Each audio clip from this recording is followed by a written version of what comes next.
आमचा विरोध संविधानाच्या समर्थनासाठीचा विरोध आहे. बर आरक्षणाची उपवर्गीकरणाची आणि आरक्षण उपवर्गीकरणाचा लढा हा संविधान आणि संविधान विरोधकांचा लढा आहे. हम्म 1 ऑगस्ट 2024 मध्ये माननीय सर्वोच्च न्यायालयाने एक निकाल दिला आणि त्या निकालाचा आधार घेऊन राज्यामध्ये सामाजिक सलोखा बिघडवण्याचा प्रयत्न झाला. हम्म परंतु 341 च्या नुसार अनुसूचित जातीची जी रचना करायचा अधिकार आहे तो एक तर राष्ट्रपतींना आहे आणि 341(2) नुसार हा जो अधिकार आहे हा संसदेला आहे. हम्म परंतु 1 ऑगस्ट 2024 मध्ये हा जो अधिकार आहे तो राज्य शासनाला दिलेला आहे. हम्म राज्य शासनाला अधिकार देणं म्हणजेच संविधानाची पायमल्ली करणारा हा निकाल आहे. बर आणि याच्यामध्ये इंदिरा साहनीच्या जजमेंटमध्ये जात ही मागास मांडलेली आहे हम्म आणि प्रगत आहे का अप्रगत आहे याचा कुठलाही निकष नाही. हम्म आमचं टोटली म्हणणं असं आहे की अनुसूचित जातीचं आरक्षण हे हा. फक्त मागासलेल्या लोकांना दिलं गेलेलं आहे. बर आज जर राज्याच्या कानाकोपऱ्यामध्ये जर गेला तर महार समाजावर, चांभार समाजावर आजही जातीय बहिष्कार टाकले जातात. हम्म आजही आमच्या लोकांना पानवट्यावर पाणी पिऊ दिलं जात नाही. हम्म निळा झेंडा लावला, जयंती केली म्हणून आजही आमच्या लोकांना रक्तबंबाळ व्हावा लागतो. सरकारी अधिकारी, सरकारी कर्मचारी हे महार आणि बुद्धिस्ट समाजाचे असेल तर त्यांची अवहेलना होती. आजही आमच्या लोकांना मंदिरामध्ये प्रवेश दिला जात नाही. आजही आमच्या लोकांना सन्मानाचं वातावरण दिलं जात नाही. याचाच अर्थ असा की या ठिकाणची महार जात जी आहे ती महार जात ही टोटली सामाजिक दृष्ट्या मागासलेली आहे. हम्म आमची पैसे चार लोकांकडे आले म्हणजे आमचं सामाजिक मागासले पण गेलं असं होत नाही. हम्म आजही लाखो तरुण पोरं ही बेरोजगारीमध्ये आहे. आज ग्रामीण भागामध्ये जर गेला तर आमचे लोक शेतमजुरीवर काम करतात आणि शहरामध्ये आले ते भिगाऱ्याचं काम करतात. आजही या संपूर्ण 10 वर्षामध्ये महार समाजामध्ये शिक्षण सोडण्याचं प्रमाण जास्त आहे कारण त्याला आर्थिक पाठबळ नाही. आणि आरक्षण जे आहे ते आमचा संविधानिक अधिकार आहे आणि या पण मी अधिकारामध्ये तोडमोड नाही जर नाही कोण नाही नाही, करणार मला असेल- मला हे सांगा, उपवर्गीकरण झालं तर काय नुकसान होईल असं तुमचं म्हणणं आहे? विरोध जो आहे ती 4 मुद्दे सांगा, मला सगळ्यांकडे जायचंय म्हणून मी अगदी थोडक्यात. मुद्दा नंबर 1, हा जो उपवर्गीकरण करण्याचा जो अधिकार आहे तो संसदेला आणि राष्ट्रपतीला आहे. तो राज्याला अधिकार नाही. त्यामुळे तो निर्णय असंविधानिक आहे. ठीक आहे, मी जाणून घेतो, मी संवैधानिक त्याचं जे महत्व आहे ते जाणून घेतो. आपल्यासोबत कायदे तज्ज्ञ स्वतः ॲडव्होकेट गुणरत्न सदावर्ते सर आहेत. मुळात उपवर्गीकरण जे करण्याचा प्रयत्न आहे तो असंवैधानिक आहे अशी मांडणी सातत्यानं विरोधकांकडून केली जाते, म्हणजे या उपवर्गीकरणाला विरोध करणाऱ्यांकडून. वस्तुस्थिती काय आहे? कारण हा निर्णय तर सुप्रीम कोर्टाने दिलेला आहे. सुप्रीम कोर्टाने सांगितलेलं आहे की तुम्ही उपवर्गीकरण करा, मग ते संविधानाच्या विरोधात कसं असेल जरा समजून सांगा. याच्यात 2 गोष्टी फार महत्त्वाच्या आहेत. एक आहेत आयडिओलॉजिकल आणि दुसऱ्या आहेत कॉन्स्टिट्युशनली लिगल. आता मुद्दा असा आहे की एक आरोप होतोय की बौद्ध पुढारले. मला एक सांगा, भारतरत्न डॉक्टर बाबासाहेब आंबेडकरांनी विज्ञान, संविधान आणि त्या पुढे जाऊन शिक्षण, संघटन, संघर्ष ह्या बाबी सांगितल्या. मग बाबासाहेबांनी जेव्हा बुद्ध दिले त्यावेळेस प्रज्ञा करुणाशील दिली. परंतु हेच म्हणजे हे बाबासाहेबांनी कधी दिलं? म्हणजे पोस्ट इंडिपेंडन्स दिलं. परंतु मातंग समाजाला हे कधी मिळालेलं होतं?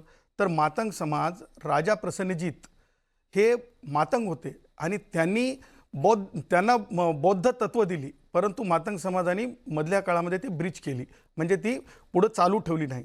एकनाथ आव्हाड साहेब सन्माननीय, त्यांचं जर मातंग समाजाने आजपासून 25 वर्षाआधी 30 वर्षाआधी जर ऐकलं असतं, कारण तुम्हाला सांगतो ती गती, ती प्रगती ती वेगळीच औरच राहिली असती. आणि आज जे आपण आपल्या म्हणजे इंट्रोमध्ये आपण म्हणालात विलास की वंचित, कुणीही वंचित राहिलं नसतं. आता मुद्दा असा आहे की वर्गीकरणाला विरोध जे आपण बोलत आहात, लक्षात ठेवा इथे प्रज्ञा करुणा जी आहे ही बाबासाहेबांच्या मार्फत बौद्धांच्या तत्वज्ञानातून बौद्ध समाजाला मिळालेली आहे. तुम्हाला असं वाटतंय का की बौद्ध समाजाने खूप काही ओरबडलं, लुबाडलं?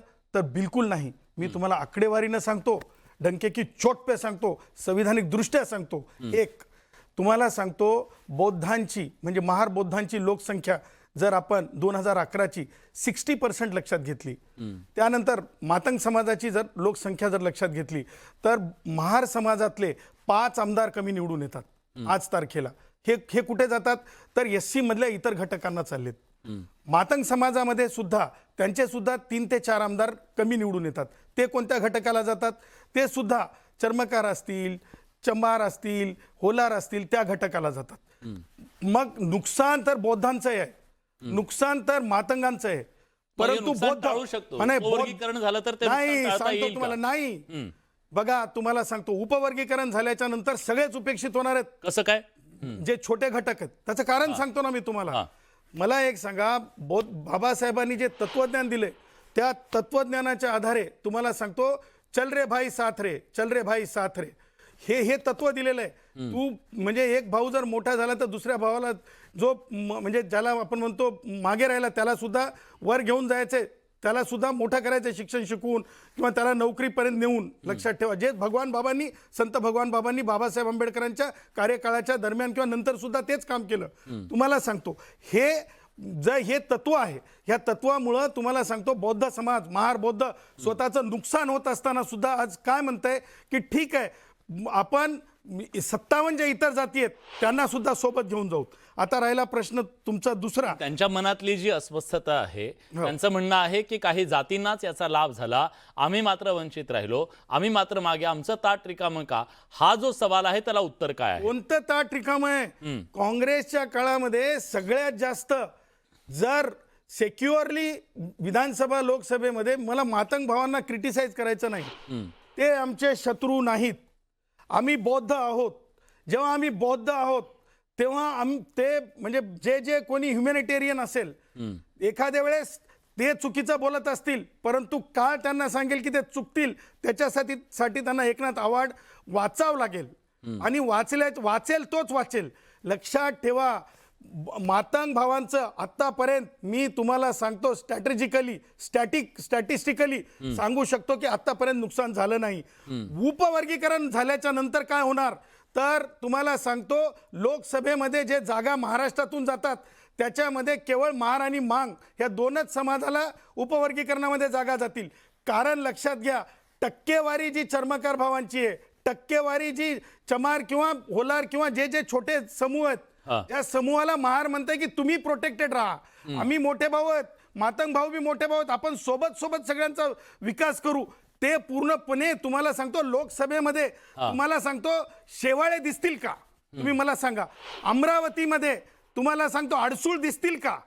तुम्हाला सांगतो त्याच्या पुढे जाऊन जे कोणी म्हणजे तुम्हाला सांगतो छोट्या जातींमधून आलेल्या लोकांना जे प्रतिनिधित्व मिळतंय ते मिळणार नाही, असं मिळणारच तुमचा दावा नाही आहे. ना. सुधाकर भालेराव जे आपल्या सोबत आहेत आता, ते गेली अनेक वर्ष खरं तर या उपवर्गीकरणाच्या बाजूने आहेत. माझं एकच मत आहे, तुम्हाला सांगतो, जे तुम्ही सरते म्हणजे शेवटी सांगितलं इंट्रोच्या, मातंग भावांनी आणि बौद्ध भावांनी एकमेकावर बिलकुल, आपल्या महापुरुषांवर बिलकुल टीका करू नका.